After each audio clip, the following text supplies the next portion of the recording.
எல்லாருக்கும் வணக்கம். ஐயா ஜி.கே. மணி ஐயா அவர்கள் அப்பாவை பற்றி ரொம்ப உருக்கமாக பேசினார். அதே போல் அப்பா மாவீரன் இருக்கக்குள்ள இந்த வன்னியர் இந்த கட்சி வந்து மாநில கட்சியாக இருந்துச்சு. இப்போ இந்த கட்சிக்கு அங்கீகாரமே இல்லை அப்படின்னு சொல்லிட்டு ஒரு பெரிய உண்மையை அவர் வாயாலே அந்த இடத்துல மக்களுக்கு சொல்லி புரிய வச்சிருக்கிறாங்க. அதுக்கப்புறம் தொடர்ந்து அப்பாவை பற்றி ரொம்ப வருத்தப்பட்டு பேசினார். அந்த கட்சிக்காக எவ்வளோ பாடுபட்டாங்க, எவ்வளோ தியாகம் பண்ணாங்க எங்கள் அப்பா அப்படின்னு சொல்லி அதையும் பேசினார்.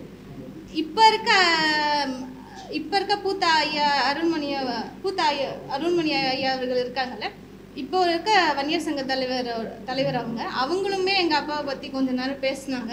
அவர் என்ன தியாகம் செஞ்சார், அவரோட கொள்கைகள் என்ன அப்படின்னு சொல்லி மக்களுக்கு எடுத்து எல்லாமே சொன்னாங்க. இவங்க 2 பேருக்குமே என்னோட மனமார நன்றியை நான் தெரிவிச்சுக்கிறேன். இதை வந்து எங்கள் அப்பாவை பற்றி இன்னும் நல்லா பேச, அவரோட வரலாறு என்ன, அவர் என்ன அந்த மக்களுக்கு செஞ்சார் அப்படின்றத ஐயா ராமதாஸ் ஐயா அவர்கள் 2 பேருமே சொல்லியிருக்கணும். ஆனால் 2 பேருமே அந்த இடத்துல பெருசாக அப்பாவை பற்றி பேசலை. அந்த கூட்டமே வந்தது எங்கள் அப்பாக்காக வந்த கூட்டம் தான். இதுக்கு இப்போ 2013 வந்து சித்திரை மாநாடு நடந்துச்சு. அப்போ நடந்த மாநாடு இத்தனை ஆண்டு கழிச்சு இப்போ தான் நடந்திருக்கு. எதுக்காக நடந்திருக்கு? 2018 எங்கள் அப்பா இறந்தாங்க. உங்களால் நடத்த முடிஞ்சிருந்தா நீங்கள் அப்போவே மாநாட்டை நடத்திருக்கலாம்ல. நீங்கள் என்ன பண்ணீங்க, அதை விட்டுட்டு 5 வருஷம் 6 வருஷம் கழிச்சு இப்போ தான் நடத்துறீங்க. எதுக்காக? இன்னும் 6 மாதத்தில் எலெக்ஷன் வரப்போகுது. எலெக்ஷனுக்காக உங்களோட கூட்டணிக்காக நீங்கள் அலைன்ஸ் போகிறதுக்காக மக்களோட கூட்டத்தை காமிச்சு நீங்கள் அதில் சுயலாபம் அனுபவிக்கிறீங்க. இதனால மக்கள், அந்த வன்னியர் சமுதாய மக்கள் அத்தனை பேர் வந்தாங்களே, அவங்களுக்கு என்ன நீங்கள் நல்லது செஞ்சுருக்கீங்க? இது எங்கள் அப்பா இருந்திருந்தா இந்த வன்னியர் சமுதாய மக்கள் எப்படி வந்தாங்க, எவ்வளோ தியாகம் செஞ்சாங்க அப்படின்ற வரலாறு மொத்தமாக எடுத்து எங்கள் அப்பா சொல்லியிருப்பாங்க. ஆனால் வந்து நீங்கள் ஏவியாக போட்டு காமிச்சிங்க. எல்லாமே படம் போட்டு, ஃபுல்லாகவே படமாக போட்டு தான் காமிச்சிங்க. இந்த இடத்துல நீங்கள் வந்து எந்த தலைவருக்கு யாருமே நீங்கள் பேச விடல. ஸோ மிஞ்சி போனால் ஒரு 2 நிமிஷம் தான், 2 நிமிஷம் 1 நிமிஷம் தான் பேச விட்றீங்க. அதுக்கு மேலே யாரையுமே நீங்கள் பேசவே விடலை. அந்த இடத்துல ரொம்ப அதிகபட்சம் பேசினது சௌமியா அம்மா அவர்கள் பேசினாங்க. அப்புறம் ஐயா ராமதாஸ் ஐயா, இவங்க 2 பேர், அப்பா பையன், இவங்க 3 பேர் தான் பேசினது. மொத்தமாக பேசினதே பார்த்தா அவங்க 3 பேர் தான் பேசினாங்க. அதே போல் இந்த கூட்டம் வந்து நீங்கள் யாருக்காக காட்டுனீங்கன்னு எனக்கு தெரியல. இந்த மாநாட்டு எதுக்காக, மக்களுக்காக நடத்துனீங்களா இல்லை அப்பா புள்ள உங்கள் அரசியலுக்காக நடத்துனீங்களா அப்படின்றது நிஜமாக எனக்கு தெரியல. ஏன்னா மேடையிலே உட்காந்து ஐயா வந்து நான் வந்து பேசுகிறாரு, கடலில் தூக்கி போட்டுருவேன் அப்படின்னு அவர் பேசுகிறாரு. ஒரு பக்கம் காக்கா பிடிக்காதீங்கன்னு பேசுகிறாரு. அப்போ இதுக்கு முன்னாடி நான் வந்து அந்த காலத்துலலாம் வந்து நான் கட்சி ஆரம்பிக்கக்குள்ள நான் வந்து காசே இல்லாமல் எதுவுமே இல்லாமல் சைக்கிளில் வந்து நான் சம்பாரிச்சேன். இப்போ எல்லாம் ஆடி கார் பென்ஸ் கார் வச்சுருக்கீங்க அப்படின்னு சொல்கிறேன். யாரை குத்தி காட்டி நீங்கள் பேசுகிறீங்க? நீங்கள் 2 பேரும் அந்த இடத்துல சண்டை போட்டுட்டு தானே பேசுகிறீங்க. உங்களுக்குள்ளேயே சரியான கருத்து இல்லை, உங்களுக்குள்ளேயே முரண்பாடு இருக்குது. அப்படி இருக்குள்ள நீங்கள் 2 பேரும் சேர்ந்து இந்த மக்களுக்கு எந்த நல்லதை நீங்கள் சொல்லி புரிய வச்சுருப்பீங்க? அவங்களுக்கு என்ன நல்லது செஞ்சுருப்பீங்க? நீங்கள் சொல்கிறீங்க இந்த மாதிரி இது 27 10.5க்காக நாங்கள் போராடுறோம் அப்படின்னு சொல்லி இதையே தான் நீங்கள் சொல்லிட்டு இருக்கீங்க. ஒரு இடத்துலையும் சென்ட்ரல் கவர்மெண்ட்டை பேசுகிறீங்க, ஸ்டேட் கவர்மெண்ட்டை பேசுகிறீங்க, எல்லாரையும் பேசுகிறீங்க. ஸ்டாலின் ஐயா அவர்கள் சின்னையா சொல்கிறாரு, ஸ்டாலின் ஐயா அவர்கள் அவர் தான் கொடுக்கணும், அவரால் கொடுக்க முடியல, அவர் ஏன் கொடுக்கல, அவரை கேட்டால் வந்து சென்ட்ரல் கவர்மெண்ட்டை கேளுங்க அப்படின்னு சொல்கிறாரு.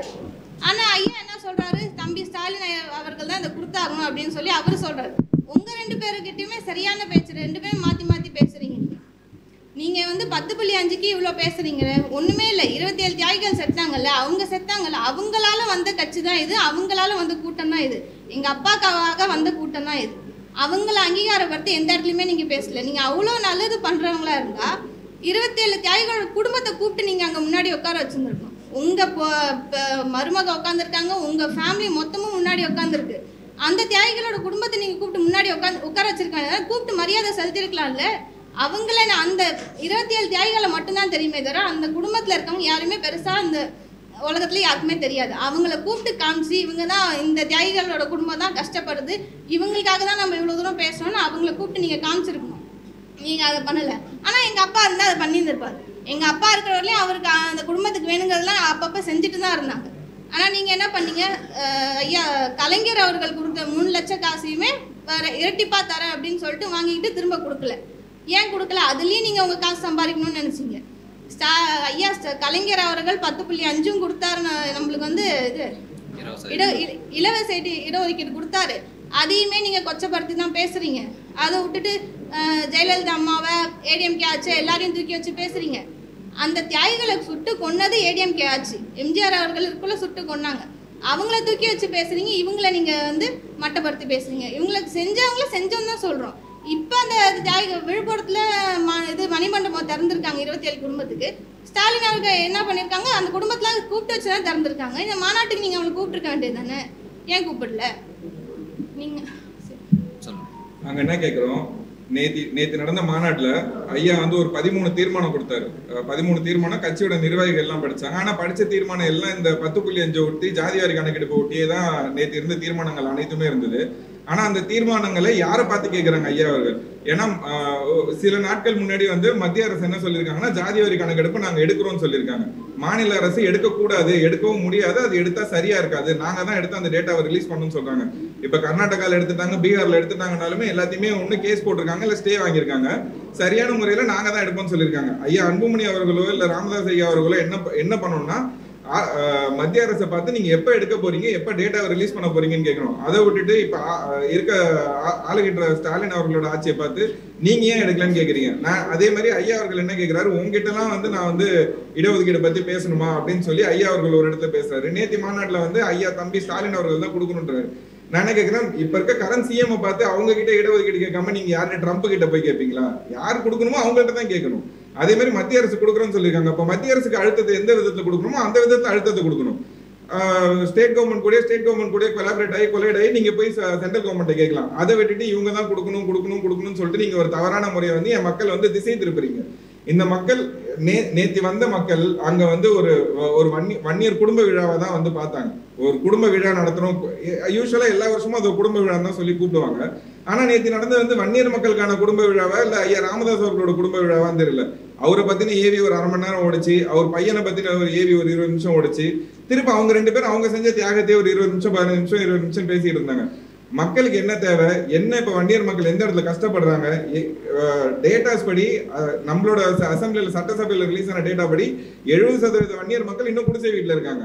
நீங்க கட்சி ஆரம்பிச்சு கிட்டத்தட்ட 35 40 ஆண்டுகள் ஆகுது. இந்த 40 ஆண்டுகள இந்த வன்னியர் மக்கள் எப்படி இன்னும் வளர்ச்சி பாதைக்கு போகாம இன்னும் எப்படி அடித்தட்டு நிலையிலே இருக்காங்க, அதை பத்தி பேசல. நான் இதை செஞ்சேன், நான் வந்து இதை பண்ணேன், இந்த இடஒதுக்கீடு வாங்கி கொடுத்தேன், அதை வாங்கி கொடுத்தேன், ஏன் இந்த இடஒதுக்கீடு ஐயானால வாங்கி தர முடியல? 10.5 ஒரு நாடகம் ஆடி நீங்களும் எடப்பாடி அவர்கள் வந்து இதுக்கு முன்னாடி நடந்த எம்பி எலெக்ஷன்ல எடப்பாடி தொகுதியில 8000 வாக்கு வித்தியாசத்தும் 8000 வாக்கு கம்மியாச்சு அவருக்கு. எங்க அவர் தோத்துற போறாருன்ற ஒரு அச்சத்துல வந்து அவர் இந்த வன்னியர் மக்கள் சூழ்ச்சியில அவரும் ராமதாஸ் அவர்களும் சேர்ந்து 10.5 ஒரு நாடகத்தை நாடி. நான் என்ன கேட்கிறேன், அந்த 10.5 வாங்கி கொடுத்தேன்னு சொல்றீங்களா, அதை சரியான முறையில வாங்கி கொடுத்தீங்களா? சரியான முறையில வாங்கி கொடுத்திருந்தா இன்னைக்கு எதனால வந்து 10.5க்கு தடை வாங்குறாங்க? தடை வாங்கியிருக்க முடியாதுல்ல. அன்னைக்கு 10.5 வாங்கி கொடுத்த எடப்பாடி அவர்கள் இன்னைக்கு 2021 வாங்கினாரு, 25 ஆயிடுச்சு. இன்னைக்கு 5 வருஷமும் ஒரு இடத்துல கூட எடப்பாடி அவர்கள் அதை பத்தி வாயை திறந்து பேசுறேன், நான் கொடுத்தது சரியான முறையில் தான் கொடுத்தேன், ஏன் வந்து இப்ப இருக்க கவர்மெண்ட்டோ இல்ல சுப்ரீம் கோர்ட்டோ ஏன் இதுக்கு வந்து ஒழுங்கான சொல்யூஷன் கொடுக்க மாட்டேன்றாங்க அப்படின்னு சொல்லி இன்டர்வியூர் கூட ஆகல, இன்டர்வியூனரா கூட போல இன்னும் அந்த கேஸ்ல. அந்த கேஸ் அப்படியே தான் கிடக்கு. எடப்பாடி அவர்கள் அதை பத்தி எந்த கவலையும் இல்ல. இப்ப எலெக்ஷன் வந்துருச்சா, திரும்ப ராமதாஸ் அவர்களோட கூட்டணி வச்சுக்கிட்டு நாங்க 2 பேரும் சேர்ந்து தான் இடஒதுக்கீடு கொடுத்தோம்னு சொல்லி மறுபடியும் இந்த மக்களை ஏமாத்துறாங்க. இதே மாதிரி தொடர்ந்து இந்த மக்களை ஏமாத்துற வேலைகளை மட்டுமே அன்புமணி அவர்கள் எடப்பாடி அவர்கள் இப்படியே செஞ்சுட்டு இருக்காங்க. ஏன் இப்ப நடந்த இடைத்தேர்தல் இருக்கு, விக்கிரவாண்டியில் நடந்த இடைத்தேர்தல்ல அண்ணாமலை அவர்கள் வந்து வன்னியர் பாட்டாளி மக்கள் கட்சியோட கேண்டிடேட்டா அனௌன்ஸ் பண்றாரு. இதுல வந்து ஐயா ராமதாஸ் அவர்களுக்கும் அன்புமணி அவர்களுக்கும் ஒரு முரண் வருது. எப்படி அண்ணாமலை எப்படி வந்து அனௌன்ஸ் பண்ண முடியும், அவருக்கு அந்த கட்சிக்கு என்ன சம்பந்தம் அவர் கேட்கிறாரு. ராமதாஸ் அவர்களுக்கு பிஜேபி கூட கூட்டணி போறதுக்கு பிடிக்கல, அன்புமணி அவர்களுக்கு ஏடிஎம்கே கூட கூட்டணி போறது பிடிக்கல. இவங்க 2 பேருக்குள்ள இருக்க முரண் நம்ம ரீசெண்டா பார்த்திருப்போம். 2-3 மாநாட்டுல மீட்டிங்ஸ்லயே வந்து 2 பேரும் சண்டை போட்டுக்கிட்டாங்க. எல்லா மாநாட்டிலுமே வந்து இளைஞரணி தலைவர்னு ஒருத்தர் பேசாம எதிர்க்கு இருந்ததே கிடையாதுங்க. எங்க மாவீரன் காடுவெட்டியார் அவர்கள் நடந்த 2000 2013 வரைக்கும் நடத்தின அத்தனை மாநாட்டிலுமே இளைஞரணி தலைவர்னு ஒருத்தர் பேசுவார். அன்புமணி தான் அதை பேசிட்டு இருந்தார். 2004 அன்புமணி அவர்கள் தான் பேசினாரு.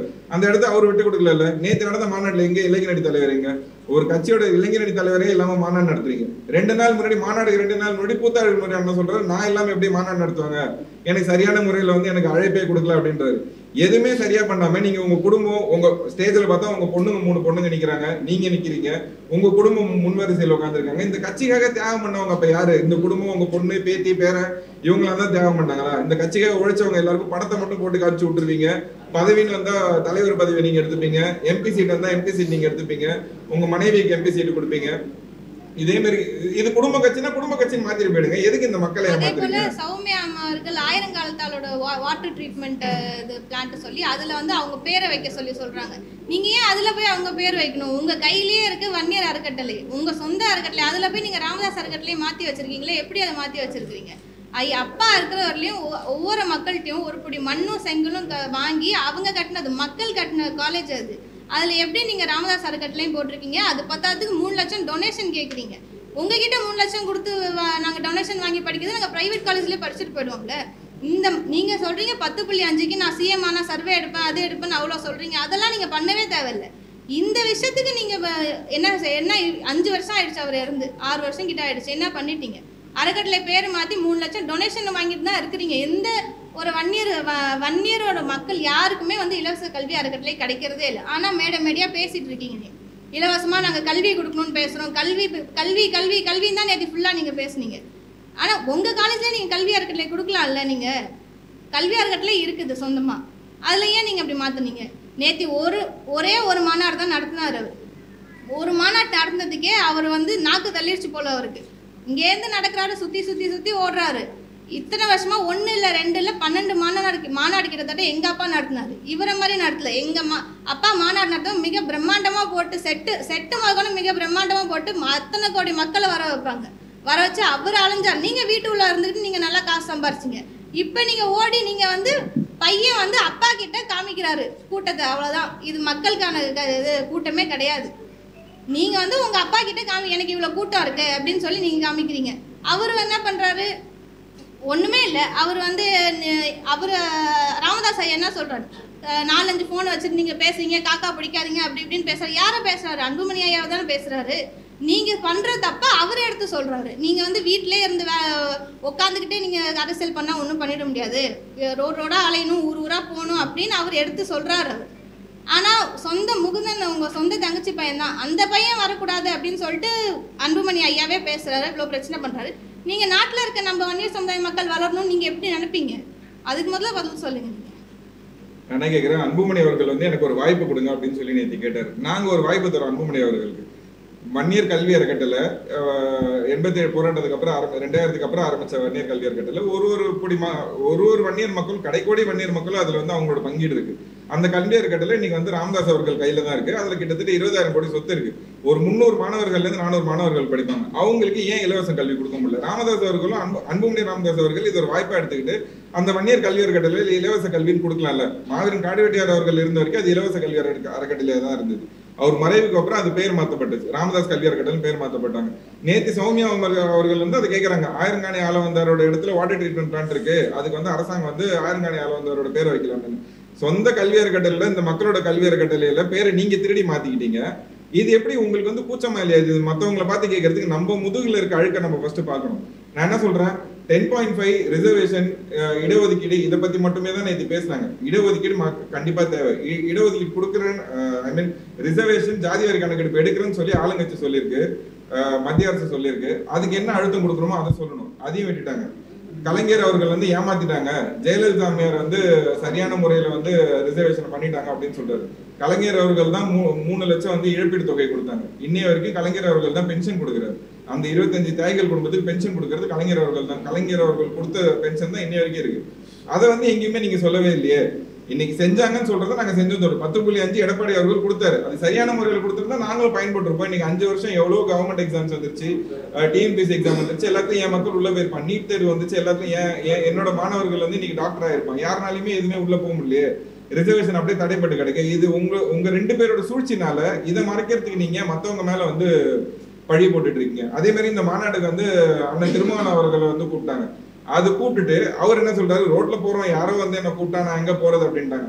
நாங்க ஒரு மீட்டிங் மாதிரி நடத்தி திருமாவளவன் வாங்க, நாங்க வந்து ஏன்னா இந்த சமுதாயமும் வன்னியர் மக்களும் தாழ்த்தப்பட்ட மக்களுக்கும் வந்து ஒரு பிரிவினை அரசியலை உண்டாக்குனதே ராமதாஸ் அவர்கள் தான். அது வேணாம் அப்படின்னு சொல்லி நாங்க போய் இப்ப அவரை சந்திச்சு நாங்க ஒரு மாநாட்டுக்கோ இல்ல மீட்டிங்கோ கூப்பிடுறோம்னா உடனே வந்து இவங்க எல்லாம் காக்கை வன்னியர்கள், இவங்க எல்லாம் வந்து வன்னியர் இன துரோகிகள் அப்படின்னு சொல்லி ராமதாஸ் அவர்கள் ஒரு அறிக்கை கொடுக்குறாரு. இந்த பிரிவினை அரசியலை இன்னும் ராமதாஸ் அவர்கள் இன்னும் எத்தனை வருஷத்துக்கு இதே செஞ்சுக்கிட்டு இருப்பாரு? ஏன் இந்த மக்கள் என்ன ஏமாத்துறாரு? அவர் வச்சிருக்க கல்வி அறக்கட்டளையில எதுக்காக ஒரு வெள்ளை அறிக்கை கொடுத்து கவர்மெண்ட்டுக்கே வந்து பட்ஜெட் கொடுக்குறாரு, நிழல் பட்ஜெட் அனௌன்ஸ் பண்றாரு ராமதாஸ் அவர்கள். இதே மாதிரி ஒரு வெள்ளை அறிக்கை கொடுத்து இதுல இத்தனை மாணவர்களுக்கு வந்து நாங்க இலவசமா கல்வி கொடுக்குறோம்னு சொல்லலாம். நீங்க வந்து உங்க குடும்பத்துக்கு மட்டுமே இருக்க பதவியை கொடுக்குறீங்க, இருக்க அதிகாரத்தை கொடுக்குறீங்க, இருக்க சீட்டு எம்பி சீட்ல இருந்து எம்எல்ஏ சீட் எல்லாமே உங்க குடும்பத்துக்கு மட்டும் கொடுக்குறீங்க. இந்த 25 தியாகிகள் இருக்க குடும்பத்துல யாருக்கா ஒருத்தருக்கு ஏதாவது ஒரு சீட்டை கொடுக்கலாம். அதெல்லாம் விட்டுட்டு வெறும் உங்க குடும்ப அரசியலாவே பண்றதுக்கு என் மக்களை ஏன் என்ன ஏமாத்துறீங்க? மாநாடுன்னு ஒண்ணு நடத்தி ஒரு ரியாலிட்டி ஷோ நடத்துற மாதிரி ஒரு மாநாடு நேற்று நடத்தீங்க. என் மக்கள் வந்து நேற்று அவங்க வீட்டுல இருந்த அண்டா குண்டா நகையெல்லாம் வித்துட்டு தான் எல்லாம் வந்துருமா. வித்துட்டு வந்து பார்த்த அந்த ஏவி வீடியோவையும் உங்களோட படத்தை பார்க்கறதுக்கு அது வீட்லயே உட்காந்து பார்த்துருக்கலாமே. மக்களை வான்னு கூப்பிட்டு அவங்க எல்லாரையும் வர வச்சு நேற்று ஒரு நாள் பொழப்பு போச்சு, ஒரு நாள் சம்பளம் போச்சு, எல்லாம் கூலி வேலை தான் செஞ்சுட்டு இருக்காங்க. என் மக்கள் இன்னும் முன்னேற்றமே அடையல. 40 ஆண்டுகளா நீங்க முன்னேறிட்டீங்க.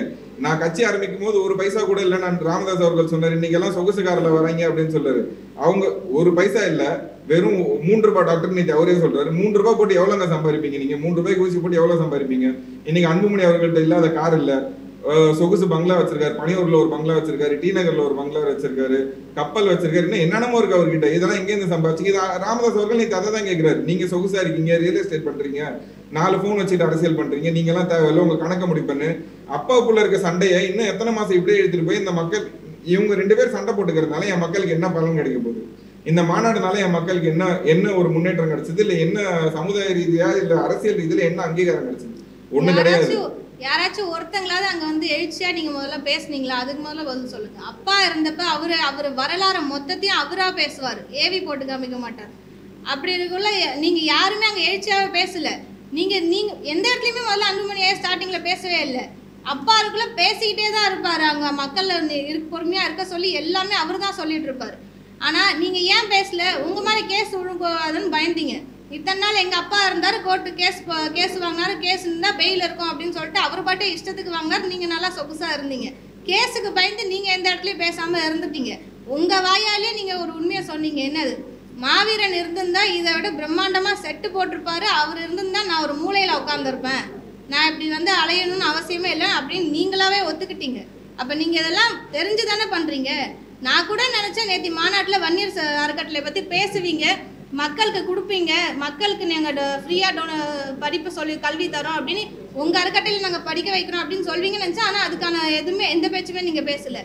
அப்பா பிள்ளை சண்டையை தான் நீங்கள் அந்த இடத்துல பேசுனீங்க தவிர வேறு அப்பாவை பற்றி வரலாறு ஃபுல்லாக போட்டிங்க உங்கள் அப்பாவை பற்றி.